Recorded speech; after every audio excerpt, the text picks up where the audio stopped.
up, guys? Today we are going to talk about the main rhythm distorted guitar. We're going to deal with how I set everything up, how I record it, which plugins I use, how I automate everything. Don't forget to check out my album, The Dichotomy Paradox. Let's get started.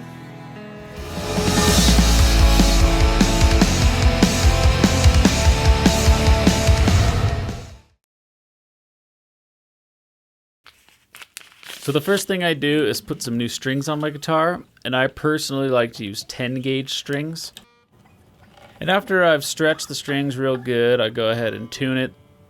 And then I wipe it down and get as much grime off as I can. I also use compressed air to try and keep the electronics dust free.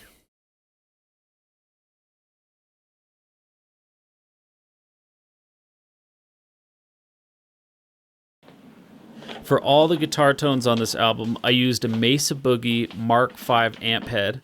I used a 4x12 cab that has G12T-75 Celestion speakers. After experimenting a while, I settled on a 3-mic setup, using a 414, a 57, and a 421. For the 57 and the 421 mic, I am lining them up directly on the cap edge. And since I don't have a grill, I use a ruler to place the mics at an even distance from the speaker. For the 414, I place it directly over the cap.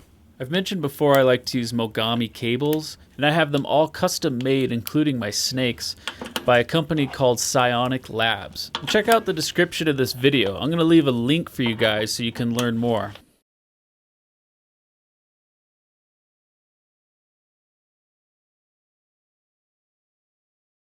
After I'm mic'd up, I use a cool interface designed by Radial Engineering that allows me to connect my amp to the control room. Now that we're all set up, it's time to warm the amp up, tune up the guitar, and get in the right headspace for recording. Now I can plug into my amp from the control room, flip on my preamp, and start dialing in the settings. Since I have 3 mics, I have to dial in another preamp straight from the Studio Live.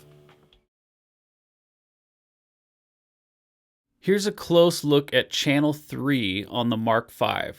These settings pretty much take care of all the rhythm guitar sounds on the album. I'm going to walk you through one more time how I get set up to record. In this instance, I set up 3 tracks. I label them like I mic'd them up. We have a 57, we have a 421, and a 414.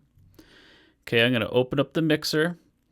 I'm going to create a group for these 3 tracks.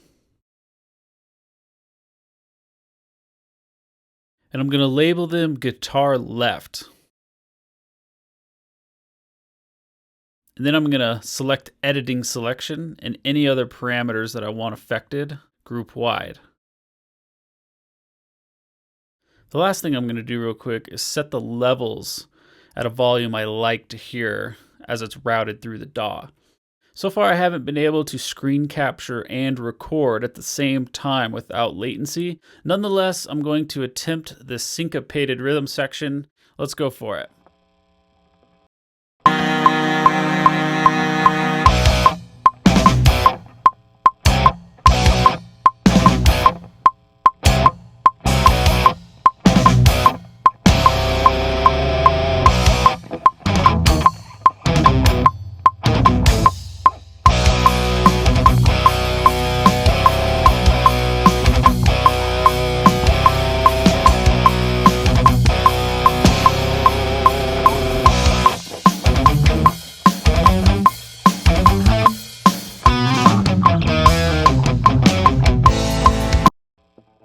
So to move on to the next section, I create another group of tracks, and I set everything up the exact same way.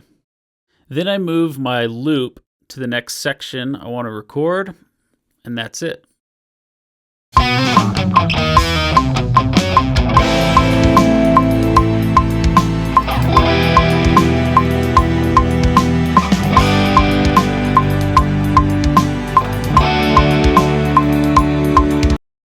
Okay, so this is just an example, but just pretend that we went across the whole song recording section after section. To clean it all up, I would just select the tracks, cut them right on the downbeat, delete all the extra stuff, and then take the regions and line them all up on the same set of tracks. After that, I would set a crossfade between all the regions, and then I'd zoom up real close and actually move the crossfade back and forth till I found the perfect transition. Let's play around with this a second and hear what it sounds like.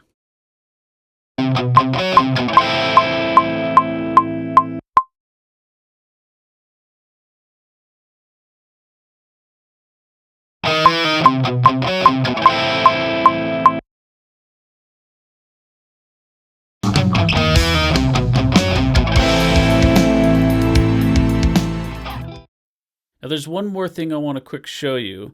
This helps clean up all those dead spaces between these tight syncopated rhythm parts. And I'm going to go ahead and cut it all out for you and hear what that sounds like. Now, of course, most DAWs have ways to automatically do this, like using strip silence, but I'm going to go ahead and manually do this, just so you can see exactly what it is I'm trying to do. Now that the cuts are made, I'm going to go ahead and delete all of the dead space. Lastly, I'm going to add a fade in and fade out, and I'm going to play it back for you. Listen to the difference between the section I cut up and the section I didn't cut up.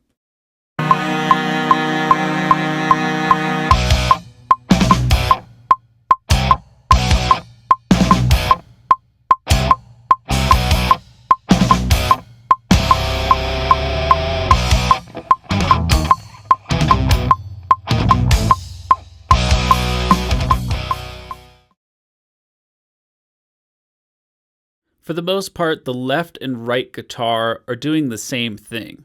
But every once in a while, I get creative and I try and record different things for the left and right guitar. So we're going to play around with that right now.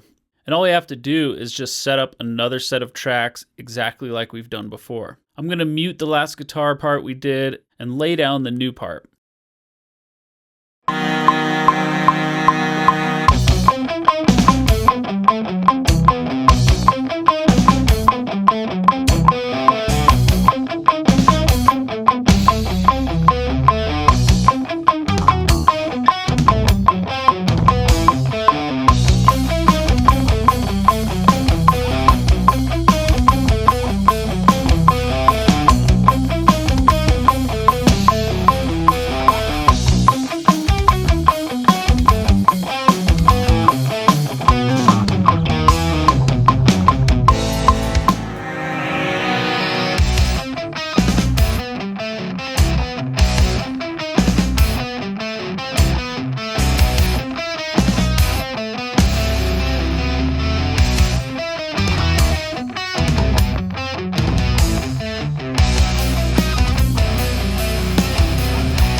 So like we've seen before, I pretty much just use a basic channel strip.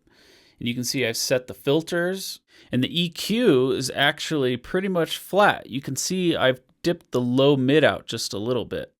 Also, there's about 6 dB of gain reduction. Now I route all of the guitar tracks to a bus. Now on the bus, I have another layer of light compression. And I actually experimented with the EQ a little bit more across all the tracks. Finally, I send a little bit of that guitar bus to the main reverb. And that's pretty much it. Let's take a listen.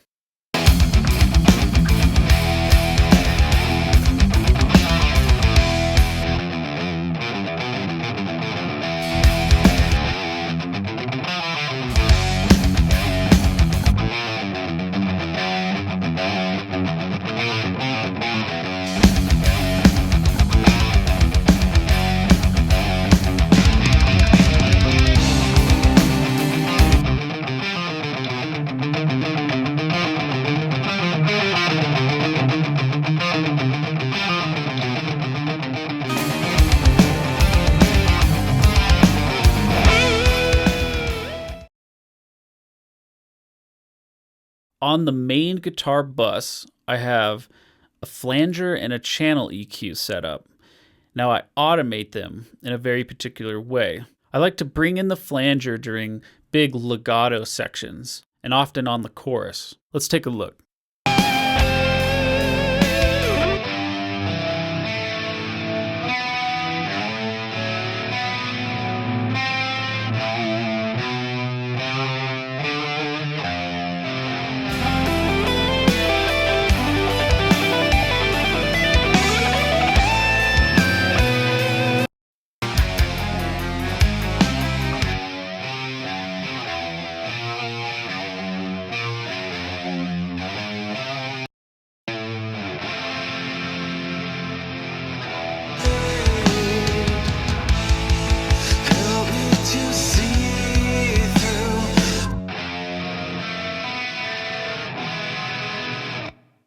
The other thing I automate is a low-pass filter.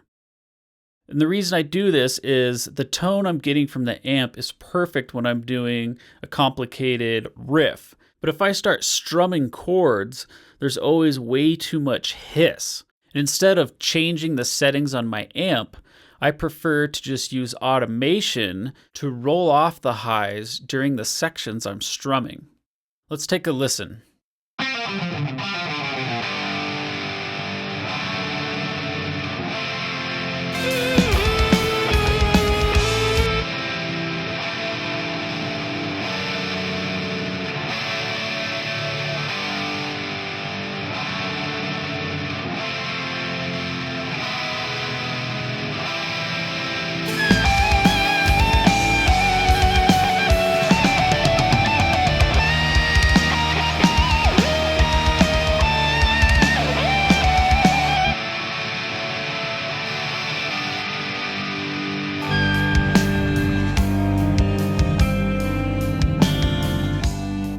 So that's a quick look at how I do my main rhythm guitar sounds.